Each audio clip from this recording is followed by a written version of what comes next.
Halo Tribuners, jumpa lagi bersama dengan saya Kusnala Jaifa. Kita masih di Bincang Kecantikan. Tribuners, hari ini kita akan membahas tentunya ini tema yang sangat-sangat ditunggu-tunggu oleh Tribuners di rumah. Dan saya juga hari ini sedikit berbeda karena narasumber saya kali ini saya menghadirkan seorang MUA atau makeup artist profesional ya. Di sini sudah ada Kak Dila Hanum Zafira. Halo Kak Dila, apa kabar? Halo Kak, Alhamdulillah baik kabarnya. Oke. Nah, Tribuners, ada Kadila di sini akan menemani kita selama kurang lebih 20 menit ke depan. Itu tentang kita akan membahas tentang bagaimana sih penggunaan make up yang tepat itu untuk kulit berjerawat gitu. Nah, mungkin sebelum kita masuk ke sana, Kadila boleh dong bagi pengalamannya gimana sih awal mulanya Kadila ini bisa terjun dan memilih profesi sebagai MUA atau makeup artist ini, Kadila. Oke, sebelumnya aku izin kenalin diri aku sendiri ya. Aku Dila Hanum Zafira. Aku tinggal di Pringsewu, sekarang usia 24 tahun. Eh, Menjalani sebagai makeup artist ini kurang lebih udah yang makeup artist profesional ya, udah kurang lebih 2 tahun. Hmm. Jadi aku lulus kuliah itu 2020, terus habis itu baru ikut privat make up secara profesional khususnya di wedding itu dari setelah lulus kuliah. Cuman dari kuliah itu udah sedikit inilah uh, ngulik tentang make up kayak gitu. Oke, jadi memang dalam di kuliah juga itu udah memang udah suka make up gitu ya. Memang dari Ya. Kadila sendiri sebelum apa namanya terjun banget nih ke dunia MUA ini, sebelumnya pernah make upin orang-orang terdekat gitu dulu nggak sih? Kan biasanya pasti berawal dari situ dulu tuh gitu. Iya, kan kebetulan aku kakak beradik tuh cewek-cewek semua kak. Jadi Hmm. iya, jadi kita eh, coba-cobanya tuh sama kakak aku, sama adik aku, sama aku sendiri sih khususnya Mm-mm. gitu ya.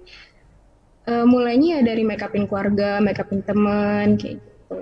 Oke, sehingga Mm-mm. berawal dari situ terjunlah ke dunia MUA ini si Kadila. Ya, Berarti sudah berapa tahun nih Kadila?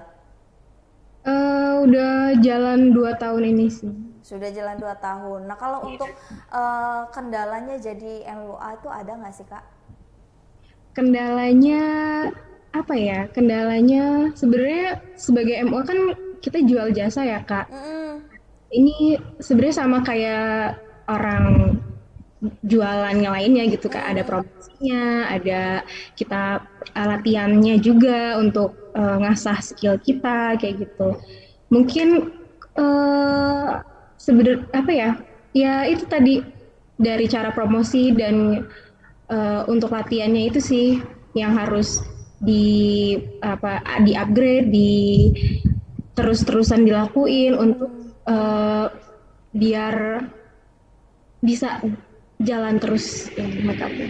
Oke, karena juga make up itu beda-beda ya kayak tergantung dengan kulit, wajah seseorang, tekstur dan juga dari skill dari MUA itu sendiri. Nah, untuk apa namanya Kak Dila sendiri itu ada ininya nggak sih, ada specifically untuk make up yang apa gitu, atau flawless, bold atau apa gitu, atau Ya. semua?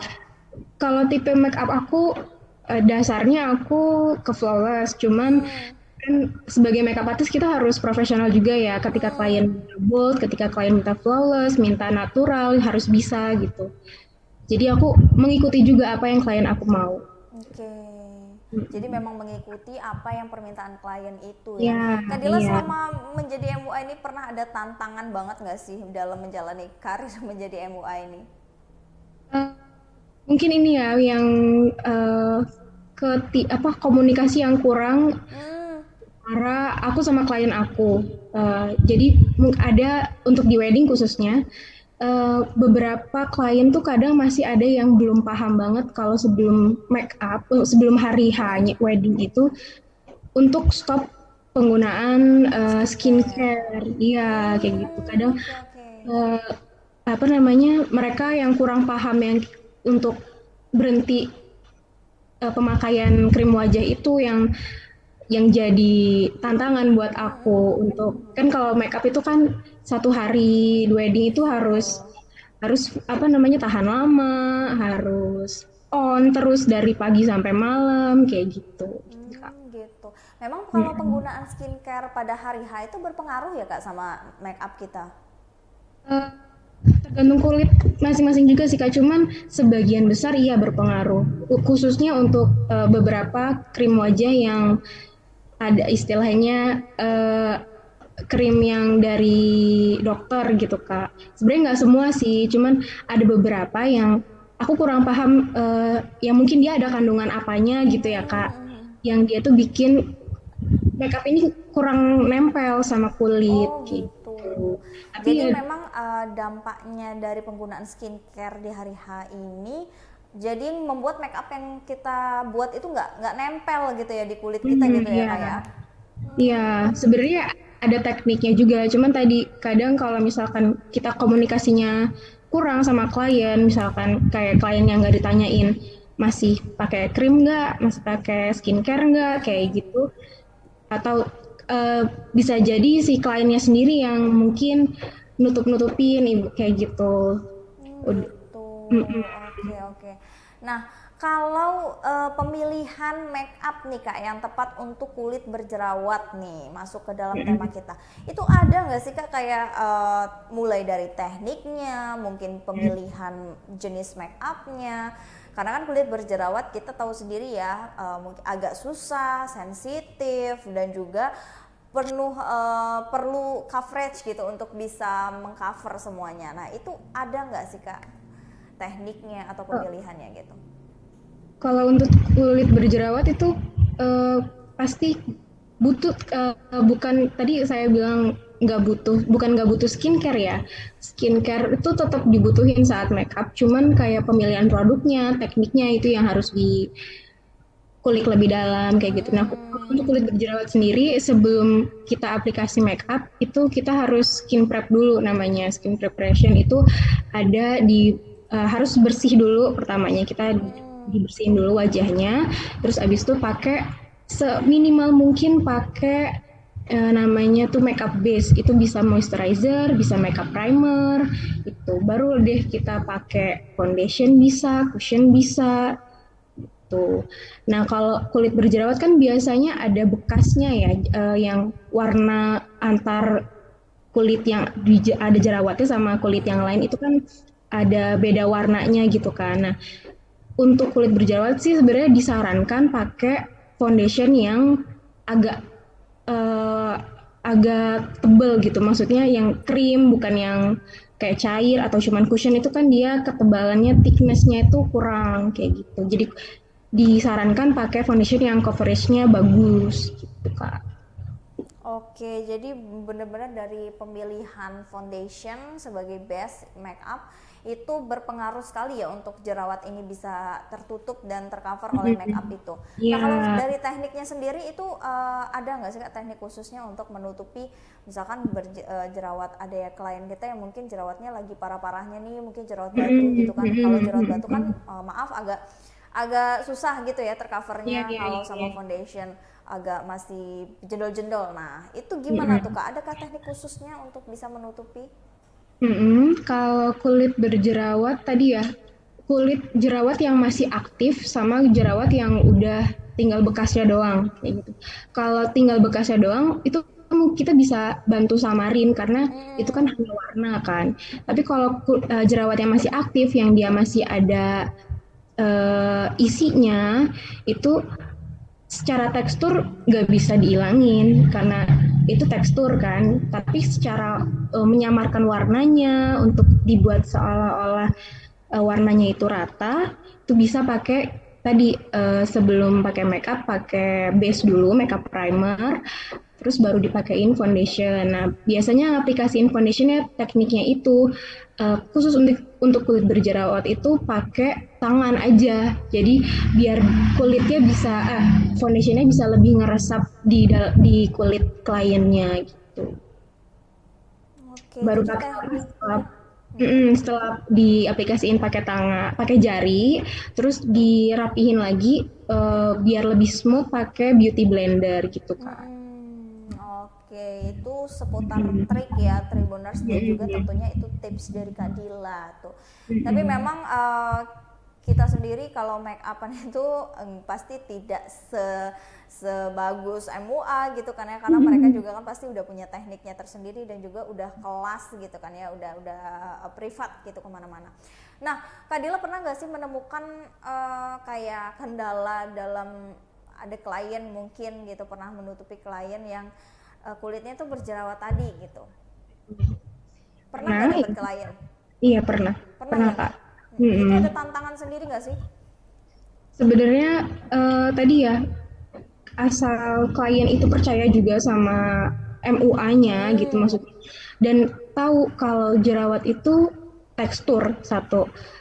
Tekstur itu nggak bisa kita hilangin sepenuhnya karena tadi kan ada apa bentuknya ya, ada ya. bentuknya.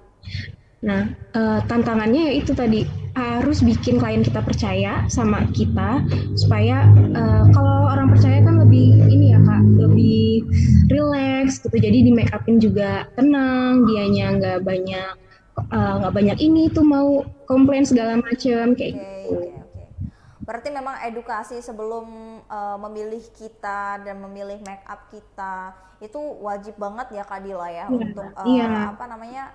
Artinya kan di sini tuh kepercayaan itu bukan hanya dari MUA saja yang mempercayakan iya, skill make upnya kepada klien, tapi juga klien iya, harus bisa mempercayakan bahwasanya wajahnya bisa dibuat cantik nih sama MUA pilihannya gitu. iya, iya, Nah, betul. kalau hal-hal yang menarik Kak Dila temukan nih selama menjadi MUA hampir kurang lebih 2 tahun lebih ini, ada nggak sih hal menarik apa? Hal menarik, banyak sih kali ya kalau di saat proses make up-nya itu, kadang ada klien yang, orangnya kan macam-macam ya Kak, apalagi di Lampung ini sukunya banyak, ada orang Jawa, orang Lampung, orang Sunda, macam-macam, dan tiap dari, karakter mereka itu yang punya karakter masing-masing kayak gitu sih Kak. Oke, jadi perbedaan karakter itu juga kali ya. Mungkin pernah miskomunikasi juga nggak nih sama klien? Ada Pernah sih, ya? Pasti sih kalau itu pasti namanya pernah. kan kita menjual jasa dan juga kita bertemu dengan orang Hmm, banyak, itu nggak mungkin sih hmm, Tribuners kalau hmm, nggak ada miskom gitu kan ya. Tapi iya, justru itulah ya yang menjadikan kita itu tahu ternyata oh menghadapi klien seperti ini, oh berarti iya, saya kedepannya harus seperti ini iya, gitu. iya, Nah Kak Dila mungkin ada tips lain gak sih untuk kalau misalkan kulit berjerawat ini tapi dia tuh udah berhenti meradangnya gitu Kak Dila, tinggal bekasnya doang gitu. Nah ini lebih mudahkah atau lebih sulitkah dalam memake upkan wajah yang seperti ini teksturnya? relatif ya dibilang mudah atau sulitnya, cuman eh, mungkin yang bisa aku kasih saran untuk sebenarnya semua kulit ya, kulit berjerawat bisa, kulit normal bisa, sebelum make up itu alangkah baiknya di malam harinya tuh kita pakai moisturizer Oke. gitu. Jadi biar kulitnya lebih lembab. Kulit lembab itu cenderung lebih mudah eh, mengikat foundation yang akan dibalurin di mukanya nanti kayak gitu Kak. Oke, jadi mungkin tipsnya bisa menggunakan moisturizer di malam hari. Jadi pas pagi harinya bangun itu bisa Kulit. membuat si foundation yang akan kita aplikasikan ke wajah ini itu lebih melekat juga Kak ya, lebih tahan Iya, lama juga. Karena kan kalau iya, bekas jerawat itu jauh lebih mudah lah ya mengatasinya daripada jerawat yang masih meradang gitu ya. iya, Kalau iya, bekasnya iya. doang kan itu insya Allah kan bisa tercover dengan foundation pilihan dari MUA ini gitu. Nah kalau untuk selain itu kalau kulit berminyak nih Kak, gimana sih kalau untuk cara mengatasi kulit berminyaknya? Oke, kalau kulit berminyak itu kan dasarnya sebenarnya kulit yang kurang moisturizer tadi. Makanya minyak di dalam wajah itu keluar supaya kulit wajahnya nggak kering. Oke. Nah, kulit berminyak sendiri ini banyak macam-macam tekniknya. Ada yang sebelum make up itu dikasih es batu dulu. Oh iya iya, iya pernah lihat tuh, pernah lihat. Iya, ada yang sebelum makeup dipakein foundation malah dipakein bedak tabur dulu Kak. Jadi baru dipakein foundation Oke, oke, gitu. oke. Gitu. Gitu Kak. Nah, tapi berarti kalau pemilihan dalam kulit yang berjerawat ini nggak ada pemilihan make up khusus harus yang ternyata yang berjerawat ini khususkan untuk flawless aja atau bold aja gitu enggak ya? Enggak sih, iya kalau kalau flawless dan bold itu kan hasil make up ya kan. Hasil make up itu tergantung preferensi klien masing-masing sih Kak. Paling mungkin yang membedakan untuk pengaplikasian di kulit berjerawat itu tekniknya tadi Kak. Di Tekniknya awal tadi. itu iya harus pakai make up base apa atau primer itu kan macam-macam juga. Ada yang untuk kulit kering, ada yang kulit berminyak kayak gitu Kak. Tapi penggunaan make up di kulit yang berjerawat ini, penggunaan foundation atau make upnya itu jauh lebih tebal nggak sih Kak dari penggunaan make up biasa di kulit yang normal gitu? Eh, Kalau bekas jerawatnya mungkin terlalu hitam warnanya atau terlalu gelap, itu ya butuh butuh yang foundation yang lebih tebal. Tapi kadang ada juga foundation yang dia coveragenya udah bagus gitu yang jadi nggak terlalu pengaplikasiannya nggak perlu terlalu banyak karena dia coveragenya udah bagus, udah cukup, jadi nggak apa-apa. Oke, berarti tergantung lagi dengan produk yang dipilih ya, seperti apa gitu. Oke, nah Kak Dila mungkin bisa kasih tips buat Tribuners di rumah dong, gimana dong kalau misalkan Tribuners nih ada masalah kulit yang berjerawat ataupun kulit yang berminyak gitu kan ya, tapi pengen make up nih di rumah gitu kan, pengen make up daily lah sehari-hari, itu cocok dan bagusnya itu untuk make up yang bagaimana sih Kak? Oke, kalau untuk treatment kulit jerawat sendiri itu berarti kan kita harus tak paham dulu ya perawatan kulit wajahnya sebelum ke make upnya kayak gitu. Jadi mungkin ada kalanya seminggu sekali, seminggu dua kali harus eksfoliasi dulu supaya kulitnya itu meregenerasi lebih cepat gitu. Jadi noda atau warna kulit yang tidak merata tuh bisa lebih cepat ratanya kayak gitu. Tapi kalau untuk makeup tadi masih tekniknya ya masih sama, tetap harus pakai primer dulu sebelum pakai foundation. Jadi biar kulitnya itu ada istilahnya ada bukan halangan ya, kayak ada shieldnya gitu Pak, ada Oke, pengamannya dulu oke, oke. sebelum kalau foundation itu kan apa ya produk apa sih dia bukan skincare kan gitu yang tidak seharusnya masuk ke dalam pori-pori kulit kita kayak gitu jadi ketika dibersihkan pun si foundation itu bisa hilang kayak gitu nggak menetap di dalam pori-pori yang nantinya bisa jadi bakal jerawat lagi kayak gitu Kak. Oke gitu. Nah ini mungkin ada pertanyaan dari Tribuners juga ya Kak, selaku pengguna make up nih untuk make up daily, make up remaja gitu deh.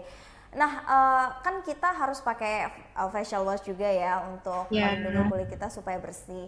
Nah terus dari facial wash nih Kak, itu step selanjutnya apa sih, step skincare yang memang benar-benar bagus gitu, kulit normal ataupun kulit berjerawat? Haruskah serum dulu atau moisturizer dulu nih? mm-mm. Oke, kalau di tahapan skincare sendiri itu macam-macam juga ya. Ada yang 3 tahapan, 5 tahapan, 10 tahapan kayak gitu. Cuman basicnya standarnya lah kayak gitu ya. Standarnya setelah cuci muka tuh kita pakai toner. Toner itu kan Toner, oke. untuk menyeimbangkan pH kulit di wajah. Karena sehabis cuci muka pakai face wash itu kan kulit kita cenderung lebih kering kayak gitu. Makanya dibantu sama toner untuk jadi lebih lembab lagi. Tapi toner itu dari serum dia lebih ringan gitu. Jadi tahapannya habis cuci muka toner dulu. Kalau ada serum boleh pakai serum. Kalau nggak ada serum langsung pakai moisturizer juga nggak apa-apa. Malah justru kadang yang banyak kelewat sama anak-anak sekarang ya Kak karena uh, iklan di mana-mana tuh pakai serum biar biar kulitnya cerah kayak gitu. Justru moisturizernya yang kelupaan kayak gitu. Malah sebenarnya yang harusnya nggak boleh kelewat itu moisturizer, bukan serum gitu. Nah, setelah serum baru kalau misalkan di siang hari ini yang wajib banget juga ya untuk kulit berjerawat ataupun enggak, khususnya kulit berjerawat itu harus pakai sunscreen. Sunscreen itu kan fungsinya untuk kayak tadi ya shield lagi menutupi kulit wajah kita dari sinar UV. Nah, jerawat ini bisa makin apa ya ibaratnya makin mateng atau bekasnya tuh susah hilang itu karena dia nggak dipakein sunscreen tadi ketika siang hari. Jadi ketika terpapar sinar UV dia makin gelap warnanya, makin gede jerawatnya kayak gitu. Itu yang nggak boleh kelupain sih. Jadi habis cuci muka toner, serum kalau ada, kalau nggak ada boleh langsung moisturizer, baru kalau siang hari pakai sunscreen. Oke, itu tadi seputar tips ya Tribunner penggunaan skincare urutannya yang baik, yang benar gitu kan ya. Nah, Iya. memang kadang-kadang kita juga, aku sendiri pun itu sering lupa gitu kan ya. Oh ternyata moisturizer perlu, oh ternyata ini perlu gitu. Nah mudah-mudahan dengan adanya Kadila dan juga tadi udah memaparkan ya tipsnya bagaimana, triknya bagaimana, pemilihan foundation bagaimana untuk make up kulit berjerawat dan juga tadi penggunaan rutin skincare dari urutan yang benar gitu kan ya. Dan mudah-mudahan bisa menjadi edukasi untuk Tribuners di rumah yang menonton tayangan ini itu bisa mendapatkan edukasi tentang seputar dengan penggunaan skincare dan juga make up untuk kulit berjerawat. Oke Kadila, kalau ada yang mau pakai jasa Kadila MUA itu bisa kontak kemana tuh Kadila? Iya, oke. Kalau aku sendiri, aku punya Instagram khusus makeup. Di situ ada portofolio makeup aku, ada foto, ada video. Itu ada di Instagram namanya @bydilahanun, BYDILLAHANUN. Atau boleh ke di situ nanti ada link ke WA juga kok. Jadi Oke, langsung hubungi lewat situ. bisa langsung hubungi ya. Kalau misalkan melayani juga nggak Kadila untuk di luar Bandar Lampung? Oh iya, bisa. Berarti seputar Bandar Lampung ini masih tercover semua ya, bisa Iya, ya Kadila? bisa, bisa. Oke. Nah, Tribuners itulah tadi ya kita sudah menyaksikan bincang-bincang kita pada siang hari ini dengan Kadila ini selaku MUA karena ini cukup menarik banget kan kita nggak banyak tahu banyak teman-teman bahkan aku sendiri kulitnya sensitif berjerawat minyak gitu tapi kita nggak tahu tips pemilihan skincare dan juga make upnya itu seperti apa yang diperlukan. Nah dengan adanya Kadila selaku MUA hari ini mudah-mudahan bisa membantu kita semua untuk mengatasi itu. Terima kasih juga Kadila yang sudah hadir sebagai narasumber pada siang hari ini dan tentunya Tribuners juga yang sudah menyaksikan tayangan bincang kecantikan bersama dengan saya Kusnul Asyaifah hari ini pamit undur diri. Terima kasih dan sampai jumpa.